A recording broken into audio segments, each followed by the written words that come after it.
Assalamu alaikum kan koya muslim tota ulama inni jirti wallaalama dhamata yooni barachuu baatte baaburri yaadaloota barsiisaatii diraamas daaruu limaan dhaloota hedduun hin dubbatini jaarmee muslimtoota wajjin nu haasisiisu ollaa nabii jannata wajjin nu haasisiisu ollaa nabii jannata. Assalamu alaikum kan koya muslim tota ulama inni jirti wallaalama dhamata yooni barachuu feete baaburri yaadaloota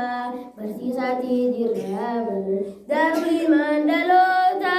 hedduun hin dubbatini jaarmee muslimtoota wajjin nu haasisiisu ollaa nabii jannata wajjin nu haasisiisu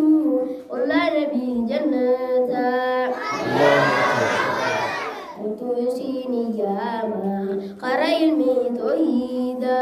namni asiin jirree bardhabe kheyrii hunda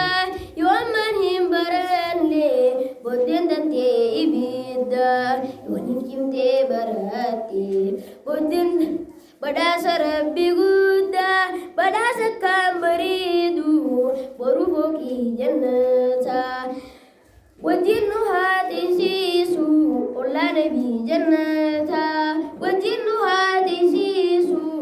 ollaa nabii jannata. Irti ammaa baratu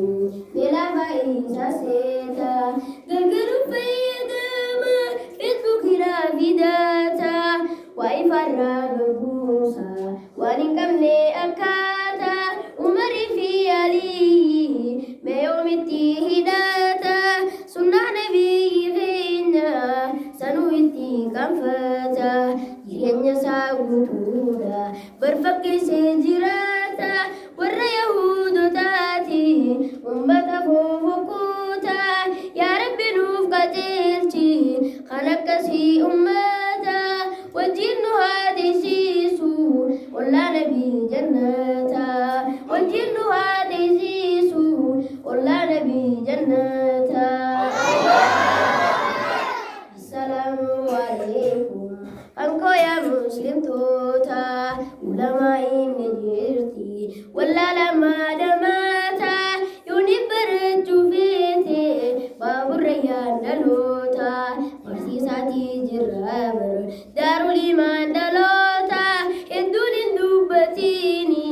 jaarmee muslimtoota wajjin nu haasisiisu ollaa nabii jannata wajjin nu haasisiisu ollaa nabii jannata. الله